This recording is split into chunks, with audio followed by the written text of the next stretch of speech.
What is up, Bleacher Report? Jesse here from Last Second Sports 49ers Daily on this Thursday evening.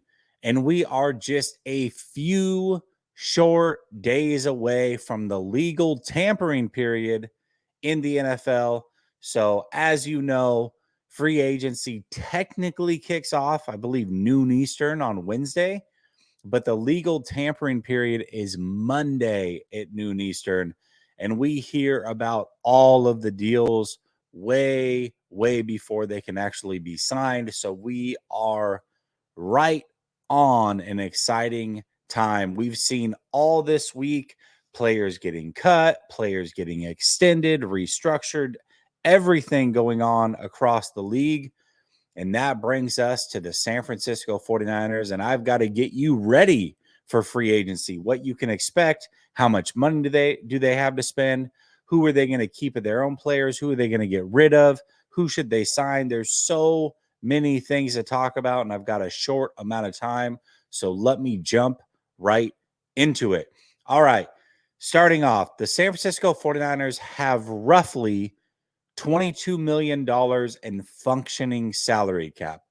What does that mean? Functioning salary cap means how much money you have after you sign your incoming rookie class. Now, once the new league year starts on Wednesday, every team has to be under the salary cap and they have to remain that way every single day. So you can't go over the salary cap to sign a player and then the next day, like, oh, I'll figure it out. We'll rework this contract. No. Once the league year starts, you have to remain under the salary cap. Well, the 49ers, $22 million in effective salary cap doesn't sound like a lot, especially when you look at it. They have $72 million, by far and away the most dead cap in the NFL. And how did they get here? Well, you've got a multitude of different players that are no longer on this roster that are being paid or counting against the salary cap as if they are on this roster. You've got Eric Armstead, you've got Deebo Samuel, you've got Charvarius Ward. Heck, you even have Devondre Campbell counting as $2.6 million against the salary cap. So $72 million is an astronomical amount.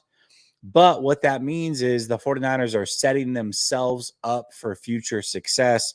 They should have a ton of open cap space next year at this time and be big time players if they choose to be in free agency.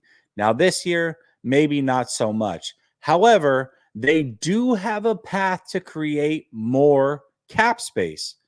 And the easiest way to do that is by reworking a couple deals on the current roster. And two players that are major candidates for this, one we've heard already this offseason from the horse's mouth itself, George Kittle. We know that he wants to get an extension done with the 49ers. He talked about that at the Super Bowl. If they were to do so, they would create about $10.6 million in salary cap that they could use immediately. Also, another player, much like really George Kittle, but on the defensive side of the house, he's the leader, he's the ace, he's the go-to guy. He's also up for a possible contract extension, and that would be one Fred Warner. That would create an additional $13.2 million.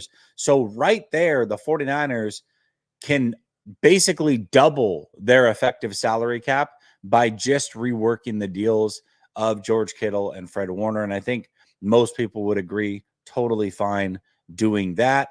That will create plenty of cap space and allow them to be players in this market if they truly want to be.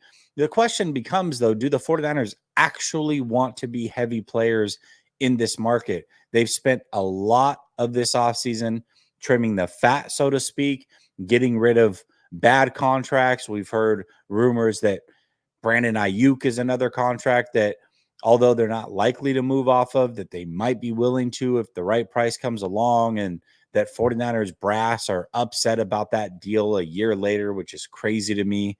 I mean, you chose to engage and get this deal done. but I digress. So are they willing to spend money? And I think the answer is yes. They're just going to be not frugal. Frugal is not the right word. They're going to pick and choose a little bit more wisely the players or types of players that they give money to. So, one of the things that I've heard floated around is, well, in order to create more cap space, there are two players that play the same position that you might want to move on from.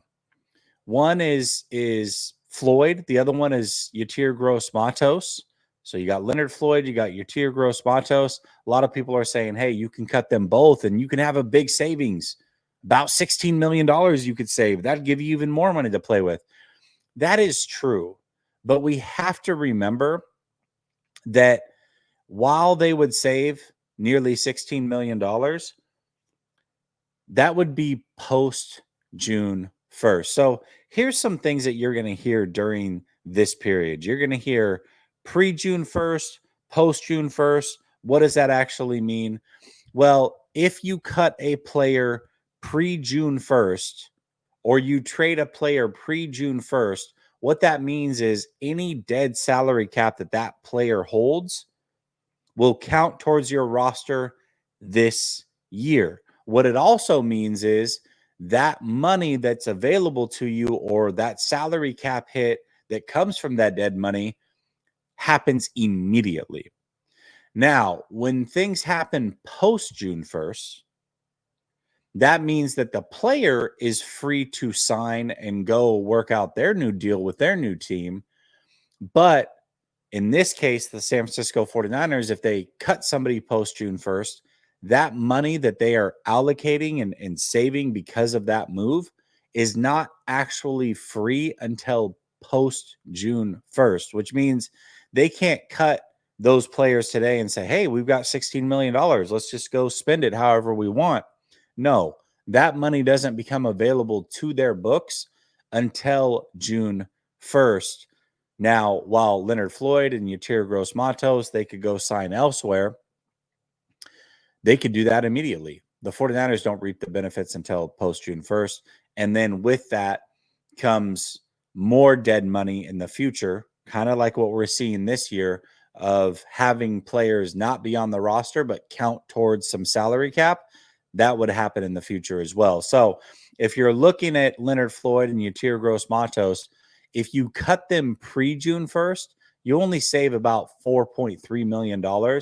You carry a dead cap hit of $15.2 million to remove both of those guys from the roster. That's not worth it. If you do it post June 1st, you save $15.9 million. You only have a dead cap hit of $3.8 million, but that's not effective and useful until June 1st. So you really have to look at these things before you just say, hey, look, I've got all this money to spend. We can do whatever. Just cut these guys. Kind of. That's kind of the way it works. But also, you're eventually going to pay that money. That $15.9 million that they're saving because of that move, a lot of that will carry over into next year and will hit the cap next year. So you're always going to pay the money. It's just, how do you want to do it? Do you want to split it up over 2 years, or do you want to take the hit this year? Deebo Samuel, for example, they're taking the hit this year fully, completely comes off the books. Eric Armstead, last year they took a hit for him. This year they took a hit for him because they cut him with a post June 1st designation. If you remember, Armstead was able to sign right away with the Jaguars. The 49ers didn't reap the benefits of that salary cap savings until post June 1st, and they are taking a hit this year because of that. All right, another burning question in free agency is about two players that as of now are on the 49er roster, but in just a few short days are no longer going to be so. And that is Talanoa Hufanga and Dre Greenlaw. Well, we've already heard that Talanoa Hufanga is drawing interest from multiple teams, including a couple of ex-49er ran teams and the Houston Texans and the Washington Commanders. It sounds like a foregone conclusion that Hufanga will be playing elsewhere. We will see where that ends up being. Dre Greenlaw is a little bit different scenario. The 49ers have said multiple times they would love to have Dre Greenlaw back. And it sounds like they've actually made him an offer, but it's more of a 1-year prove it deal. It's like, hey, you can make $10 million this year, 1-year deal, and then you're a free agent again next year. And then if you're really good, we'll sign you to a long-term deal. Sounds like Dre Greenlaw is going to take that offer and he's going to hit the open market and see if anybody else will give him more long-term safety and security. Can he secure a 3-year deal, which guarantees him more money? Also, another thing that comes into play is there are rumors that Dre Greenlaw wants to be the guy. He wants to be the guy with the dot on his helmet, which means he is ultimately the captain, the chief of the defense, calling the plays, relaying the plays from the defensive coordinator to his team, much like Fred Warner does. It sounds like he wants to be that guy for a new team. Nothing against Fred Warner. They're great friends, best of friends, but Dre Greenlaw wants to. It's like in your job, if you're an assistant manager, you kind of want to be your own manager. You want to be the head guy. So he doesn't want to be the assistant linebacker anymore. He wants to be the head linebacker, if you will. So it sounds like he's going to be testing free agency. Now, that doesn't mean that he won't be back or can't be back, depending on what those offers look like. But it sounds like it's trending towards him playing elsewhere, which is really my biggest concern entering this offseason was Dre Greenlaw. Would he be back? I always felt like he wouldn't be. Other people gave me hope that he might be. It just doesn't seem to be in the cards, but we'll see. We'll see. All right, another player that is on the 49ers currently that a lot of people are talking about is Jordan Mason. What happens with him? Jordan Mason had a fantastic first half or so of the 2024 season. I mean, he was top 3 in rushing yards at one point, like after 6 games. I mean, he was on pace with the Barkleys and the Derrick Henrys, playing really, really good football. Then he had a little bit of an injury. Christian McCaffrey came back. Christian McCaffrey got all of the carries, even when Jordan Mason was healthy. Then Christian McCaffrey goes down with an injury. Jordan Mason comes back. He goes down with an injury. There's just a lot of moving parts there. And the running back position is relatively thin, especially if Jordan Mason moves on. But it is going to be hard to keep Jordan Mason. They have 3 options, essentially, when it comes to Jordan Mason. They can work out a deal between now and Wednesday where he just signs a new deal with the 49ers. They give him an offer. He likes it. They agree. Good. That's number 1. Not very likely, by the way.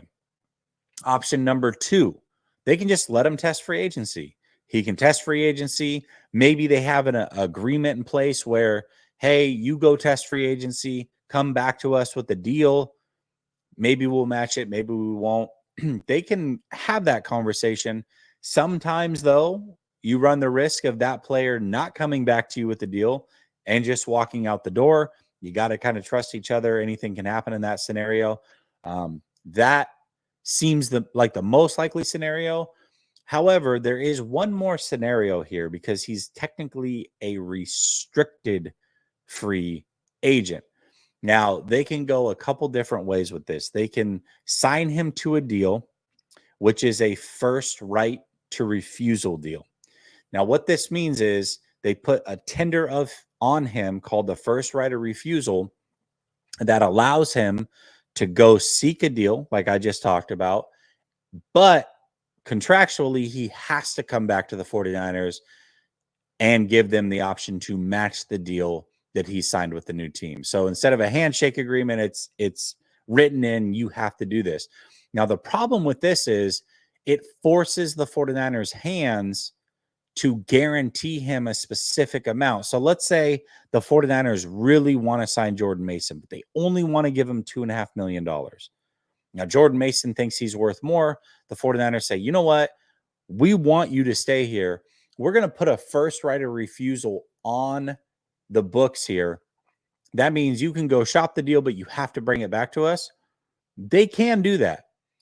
But no matter what, it guarantees if they keep him, they have to pay him at least $3.3 million to keep him on the books. Well, if they don't want to pay him more than $2.5 million, you don't really want to tender him with that because that's going to force your hand. Now they have two other options here.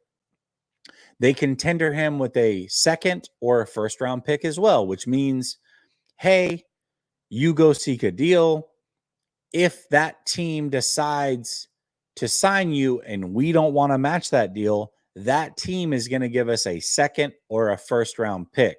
Now, the tough thing with this and a player like Jordan Mason is no team is going to want to give a second or a first round pick to sign him. Like, oh, we got Jordan Mason, but it's essentially a trade. We got to pay you a second rounder or a first rounder. Nobody's going to do that. And so now what you've done is you've guaranteed yourself, if you've done a second round tender on him, you've guaranteed yourself to give him at least $5.4 million.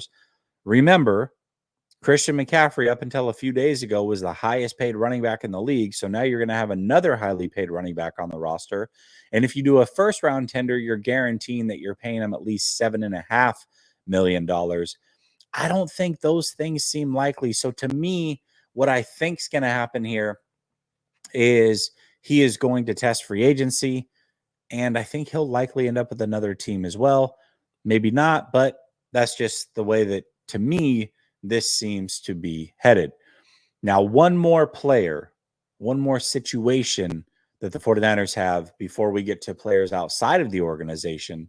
The exciting part really is Kyle Juszczyk. What should they do with Kyle Juszczyk? I'm of the belief that they should probably move on. I would like for them to not even necessarily carry a fullback. I think it would be a more dynamic offense without him. But they do love Kyle Juszczyk. If you remember, Kyle Juszczyk was one of, if not the main free agent that they signed immediately. Like Kyle Shanahan had to have him from the Baltimore Ravens, went and got him, paid him handsomely. And I think early on, it paid dividends. The last couple of years, not so much, though. He hasn't been a major part of the offense. His snaps seem to be going down. They asked him last year to take a pay cut. He obliged. I believe that they're probably going to ask him to do the same this year. I don't know that he'll oblige, and I think there's a good chance that he's gone. Now, they can move on from him pre-June 1st. If they do so, they're going to carry a cap hit of $3.5 million, but they will save $3 million. I imagine that if they do move on from him, it'll be a pre-June 1st cap designation. That's not that much money. I mean, $3.5 million, it's not worth kicking money into the future. So if I had to guess, I would say that Juice ends up being released by the 49ers here in the upcoming days, but we will see. We will see how that whole thing plays out. All right. Let's talk about players who are on other teams that are either going to be free agents or available for trade. And should the 49ers pursue these guys? Well, I told you a couple weeks ago that this is going to be the craziest free agency period that we may have ever seen, or at least one that we've seen in a long time. And I talked about guys like Max Crosby, who obviously ended up signing an extension. He's not going anywhere. Myles Garrett, who's already requested a trade. Now, we talked about Micah Parsons, who's out there. He's looking for a new deal. What's going to happen with him? And then we also talked about Trey Hendrickson. Well, Trey Hendrickson, they've been trying to work out a deal. You've got a franchise in the Bengals that they're penny pinchers. This is just what they do. They don't traditionally like to pay a bunch of money to guys. Well, they're basically committed to pay Jamar Chase and pay T. Higgins. And with that, they're unable to reach a deal with Trey Hendrickson and have been, even though Trey Hendrickson has made it super clear that he would love to return. This one kind of blows my mind. Do you really need two top-tier wide receivers when you've got an elite quarterback? You probably need to continue to beef up the defense. They should be keeping Trey Hendrickson and building around him. Instead, they're just moving on. They already lost his running mate and Sam Hubbard, who just retired, pretty young player as well. So now they are essentially going to lose both of their edge rushers. I don't know that that's a great idea, but that means that a team like the 49ers certainly could take advantage of this. So you look at somebody like Myles Garrett, who's 29 years old, one of the best edge rushers of all time. He's still playing at an all-time great level. He's going to net probably 2 first-round picks and maybe plus some if you want to trade for him. Trey Hendrickson is a little bit different. What's crazy about Trey Hendrickson is he has been up in the upper echelon for the last few years as far as his production when it comes to pass rushers. But nobody ever mentions Trey Hendrickson like they do a Nick Bosa or a TJ Watt or a Parsons, Max Crosby, Myles Garrett. He's never mentioned in those names, but his production says otherwise. But he's also 30 years old. So he's a little bit older. He's not mentioned in those names. I don't think to get him, it's going to take the 2 first-round picks. In fact, I think you could get him for 1 first-round pick, which is very, very fair to whoever ends up trading for him. The problem is that Trey Hendrickson is also wanting a new deal. He wants that big-time money. And he just watched Max Crosby break Nick Bosa's standing deal of like $32 million a year. He's upwards of $34 million. Trey Hendrickson may not want to be at the 32, 34. Realistically, he knows that's not his market, but he probably wants to be in the 28 to 30 range. And I think that's fair. I think that's extremely fair. So I don't believe that the 49ers are going to be major suitors for Trey Hendrickson. But man, could you imagine Trey Hendrickson, Nick Bosa? Whew, that would be nasty. I don't see it happening, but it is a possibility. Now, one player that I think is extremely possible that this player comes to the 49ers. He's already a free agent. He just got cut by his current team. Well, was his current team until a day ago, the Los Angeles Chargers. That's Joey Bosa. I mean, this makes sense all the way around when you look at it for the players. Joey and Nick have talked multiple times about playing together and how great that would be for them. Well, here's their opportunity. The question becomes, though, what type of money is Joey Bosa going to want? I hear a lot of 49er fans saying, if we could get Joey Bosa on a vet minimum, I'm down. And I'm thinking, I don't think you're going to get Joey Bosa anything close to that. I mean, we're talking $1.3 million. He makes that on a game check. Like, what? No, I don't think that's possible. I think you're probably in the 8 to 12 range, maybe a little bit more, depending. There's not a lot of great edge rushers that are hitting free agency. Joey Bosa still produces at a high level as long as he's healthy, but that's the problem is he's not really healthy. The last 3 years, he's missed 48% of his games. Now, when he's played, he's produced, but that's a pretty big risk if you're going to be doling out big-time money. And I just look at the way that this offseason has gone. First of all, you bring in Robert Saleh. Robert Saleh says, we want to get younger and faster on the defense. Well, Joey Bosa is 30 years old. I don't know that that makes you younger or faster. And then you watch the way the 49ers have been cutting some costs and being very diligent about who they're willing to pay and who they're not willing to pay.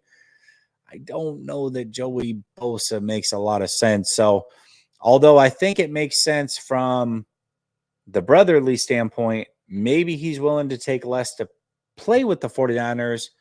As long as it's a 1-year deal, as long as it's fairly inexpensive, I could see it getting done. I think there's going to be mutual interest. I just don't know if the money's going to add up in this one, but we will see.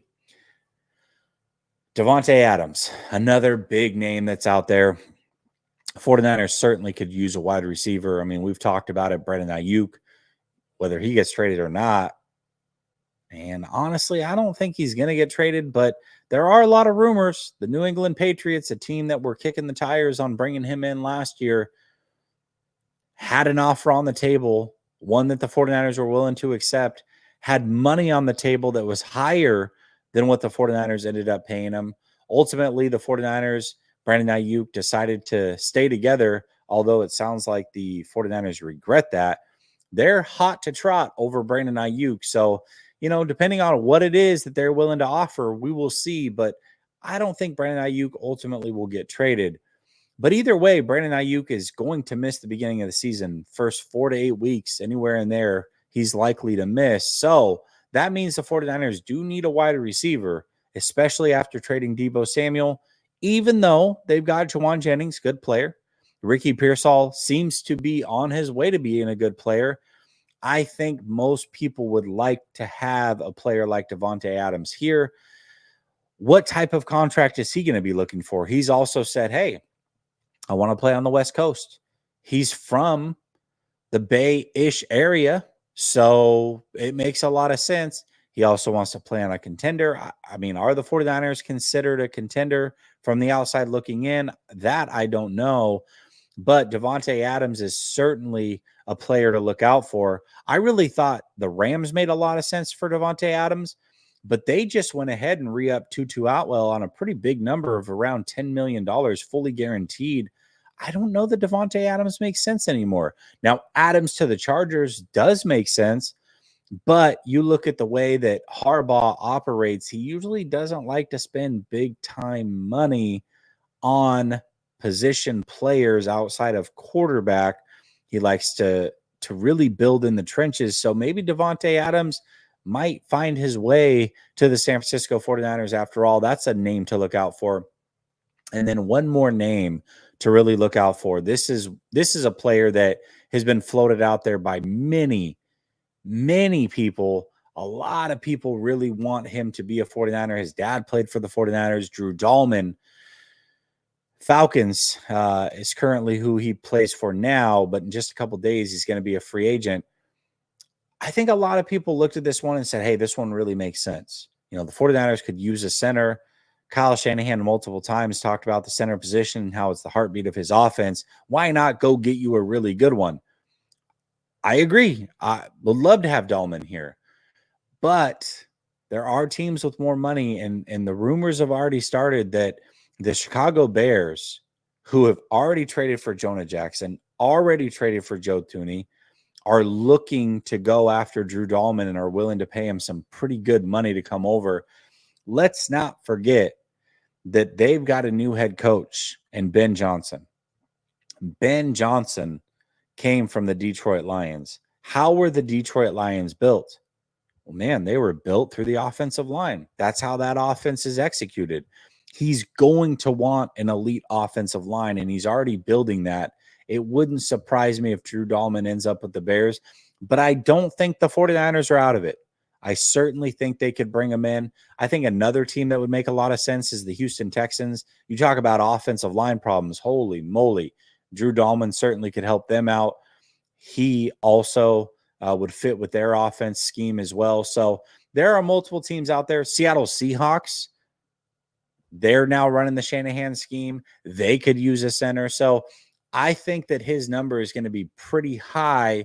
I don't know that the 49ers are going to be willing to meet it. However, if there was a player that meets the criteria of the finicky 49ers, as we're going to call them this offseason, that they would be willing to pay, I think Drew Dahlman does fit the bill. And the reason I think he fits the bill is because he is younger. He is in the trenches. That's an area that I truly believe they want to get stronger in. And I don't know that they would regret paying him. I think long-term that would end up being a really, really good investment. So that's a player that I think the 49ers will actually pursue. Will they land him? I don't know. But what I can say is, guys, we are just a few short days away from free agency. This is an exciting time. This whole week has been exciting, watching players go, watching players re-up, watching players get cut. Everything has been happening. Players requesting trades all over the place. I mean, DK Metcalf, Trey Hendrickson, big time names out there asking to play elsewhere. Other good players like Tyler Lockett being cut. This is awesome. In fact, we already had a trade happen today, division trade. Christian Kirk got traded to the Houston Texans. Already movement is happening, and it's going to be absolutely free agency frenzy craziness in just a few short days. Enjoy it, 49er fans.